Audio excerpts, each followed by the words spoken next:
Bienvenida, doctora Tirado. Buenas tardes. Pues muchas gracias, un honor estar en este espacio, la verdad. Al contrario, Arantxa, muchas gracias. Nos interesaría que nos explique un poco más acerca de lo que plantea en su libro, Los golpes de Estado en nombre de la ley, porque en México tenemos en estos momentos la enorme discusión acerca de las declaraciones del doctor Hugo López-Gatell, subsecretario de Salud, sobre el uso mediático y político de un tema sensible, sin lugar a dudas, importante, doloroso, como es el desabasto de medicamentos, en particular la desatención que habría respecto a niños con cáncer. Pero por favor, doctora Tirado, ¿qué nos comenta sobre lo que usted escribió y, digamos, la actualización que puede verse en casos como el que estamos viviendo en México?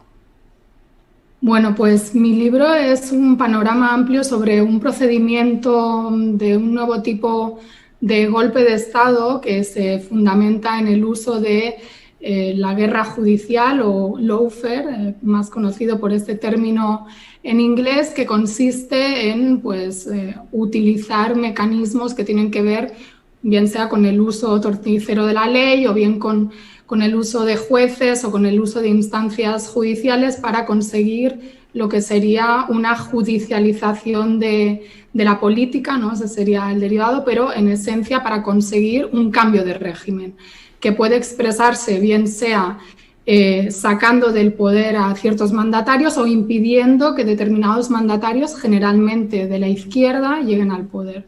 Curiosamente, este libro que salió en el Estado español y también en México, porque está publicado por ACAL y ACAL tiene sede en México, creo que este mes salía en México y en el Estado español hace unos meses, toma el caso del desafuero de López Obrador como caso precursor del lawfare en América Latina y el Caribe. Esto es una hipótesis que yo tengo por haber vivido en México, por haber seguido el tema, y otra de las hipótesis que yo planteo en el libro, mientras lo estaba escribiendo, veía cómo se iban sucediendo toda una serie de noticias muy sospechosas, muy curiosas, porque yo viví en México hasta finales de 2017 y me tocó estar cuando el caso de las quimioterapias falsas a los niños en Veracruz por parte, que fue un escándalo, ¿no?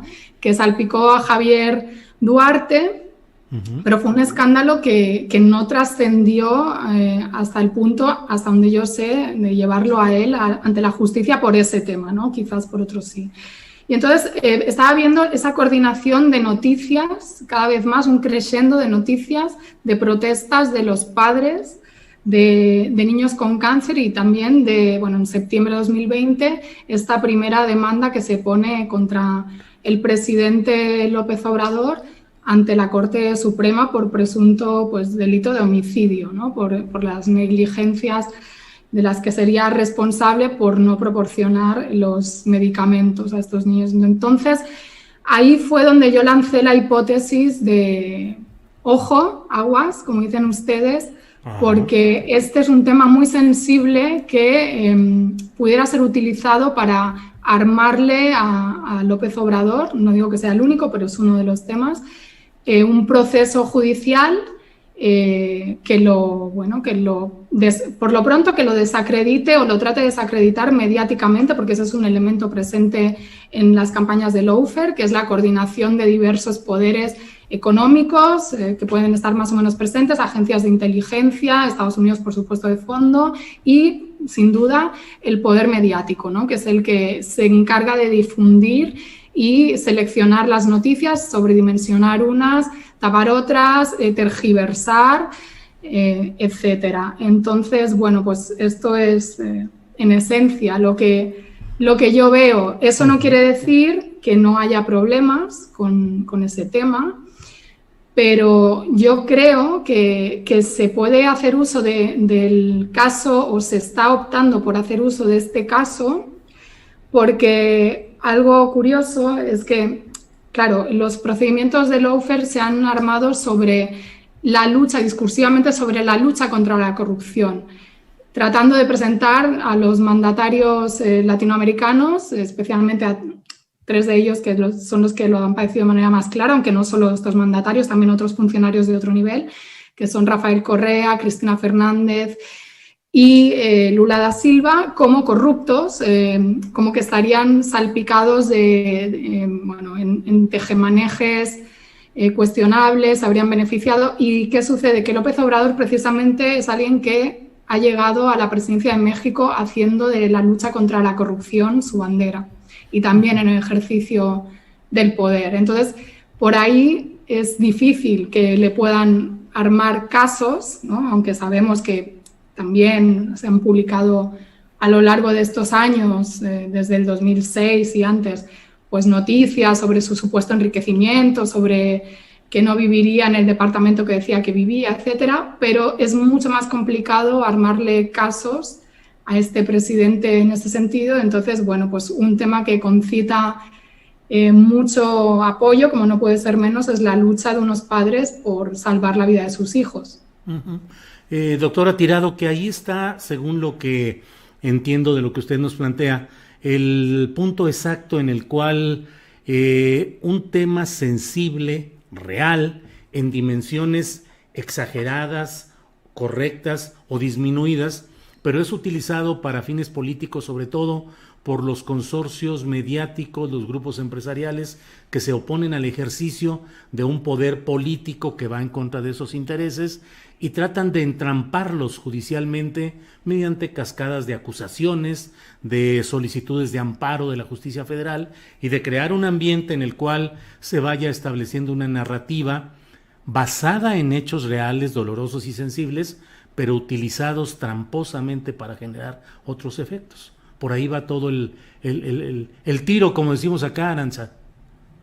Pues sí, como decía el subsecretario López-Gatell, es en esencia una guerra psicológica y es parte de la propaganda política sofisticada hoy en día con el papel de los medios de comunicación, que también tienen su pata ejecutoria a través de las redes sociales, ¿no? Como ha habido muchos casos en la política latinoamericana en los últimos tiempos de posicionar hashtags o posicionar determinadas realidades para consumo del público internacional, que no está tan al día de los detalles de la política interna de los países. Y en este caso sí es importante ver cómo en México esta judicialización de la política y esta búsqueda de enjuiciamiento AMLO y de hacer del Poder Judicial un actor protagonista que se extralimite de sus funciones, que no deberían ser entrar a dirimir problemas políticos, ¿no? Esto no pasa solo en México, pasa en muchos países, incluso en España, y ha sido denunciado incluso por magistrados, ¿no? Este riesgo de que decisiones de políticas públicas acaben siendo impugnadas y tiradas para atrás por tribunales y que no, recordemos, no son elegidos por el voto soberano, a diferencia de un presidente o a diferencia de un Congreso. Esto se hace por dos vías, ¿no? En México tenemos, por un lado, los amparos que se presentan por parte de asociaciones de la supuesta sociedad civil, ONGs, como estos mexicanos contra la corrupción y la impunidad, financiados, curiosamente o no, por Estados Unidos, ¿no? Con una agenda política muy determinada, que están impugnando, o sea, están amparándose para paralizar, tienen que ver con decisiones que tocan intereses económicos o que no son bien recibidas por los argumentos que quieran plantear. Y por otro lado tenemos la generación de causas, que este caso de llevar a un presidente a los tribunales porque unos niños no reciban supuestamente, o sí efectivamente no hayan recibido las quimioterapias que tienen que recibir, eso es una generación de causas que se parece mucho más al cómo ha procedido el lawfare en la región. Y yo creo que a eso se refería el doctor López-Gatell cuando hablaba del tema del golpismo.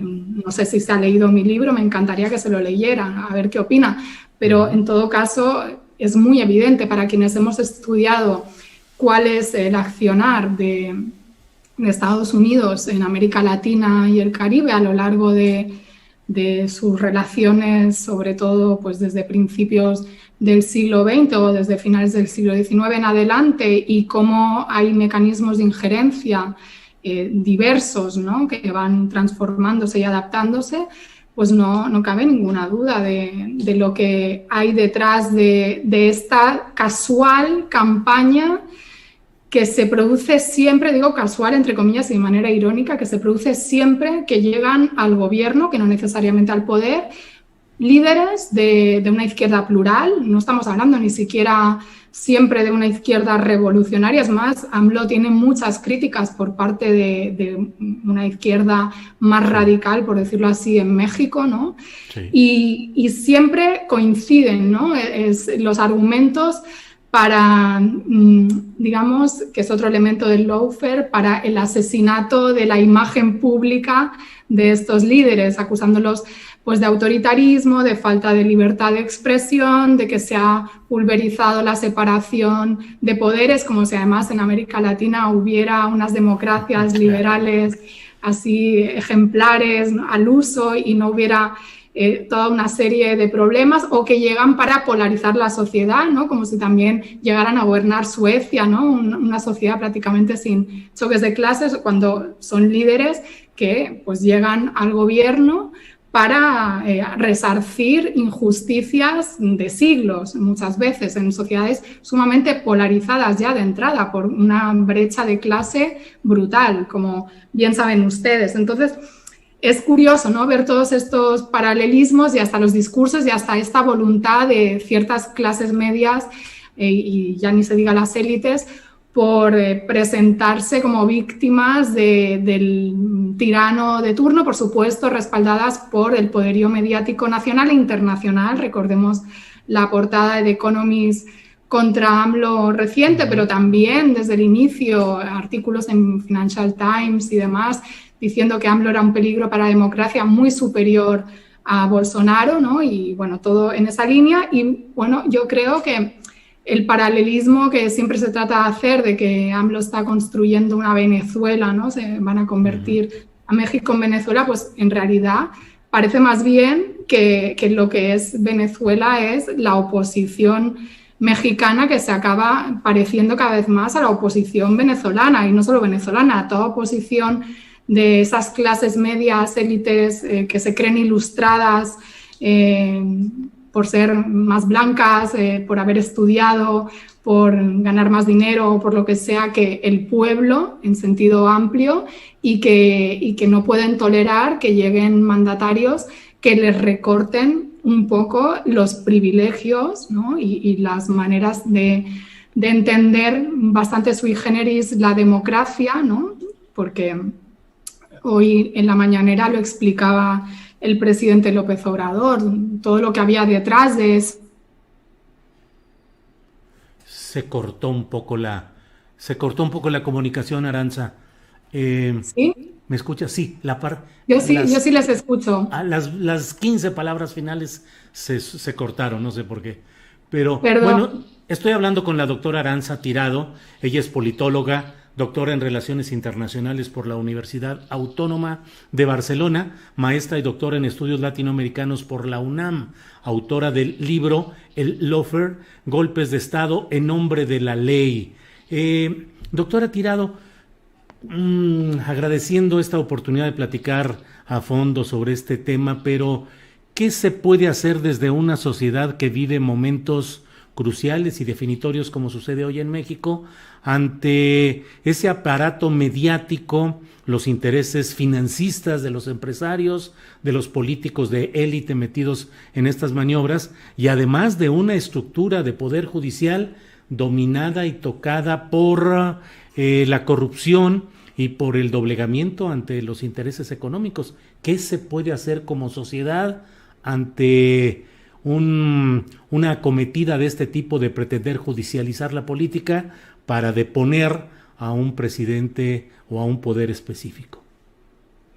Pues yo creo que lo principal es mantenerse suspicaces ante todo discurso mediático, contrastar fuentes, tratar de ir más allá de lo que nos cuentan y saber quién nos cuenta qué y por qué, ¿no? ¿Qué intereses tiene?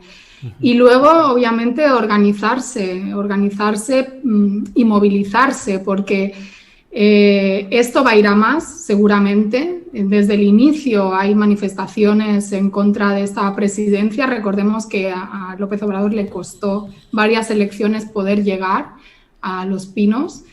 Y por la experiencia de lo que hemos visto, estos poderes son tan fuertes que aunque haya cierta izquierda que piense que AMLO no supone ningún inconveniente para el poder establecido, que es súper cuate de Slim, que compadrea con Estados Unidos, pero estas élites son tan voraces que no toleran ni siquiera no poder expandir sus intereses al nivel que ellos quisieran, ¿no? Que es sin límite. Entonces, cualquier límite para ellos es insostenible. Y ni se diga las élites latinoamericanas, que son sus representantes en el territorio, que por supuesto están acostumbrados a manejar la política, la economía y la sociedad como si fuera pues su rancho.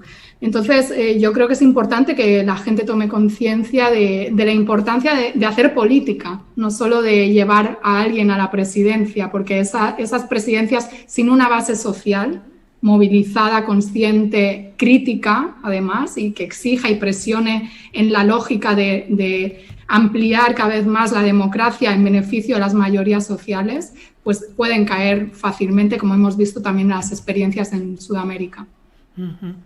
Pues, doctora, muy agradecidos por esta posibilidad de platicar.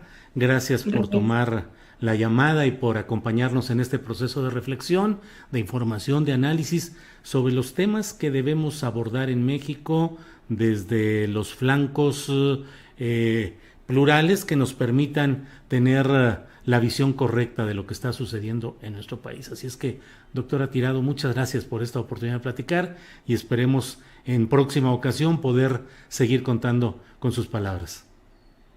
Gracias a ustedes. Que vaya bien. Un saludo a México. Gracias. Hasta luego.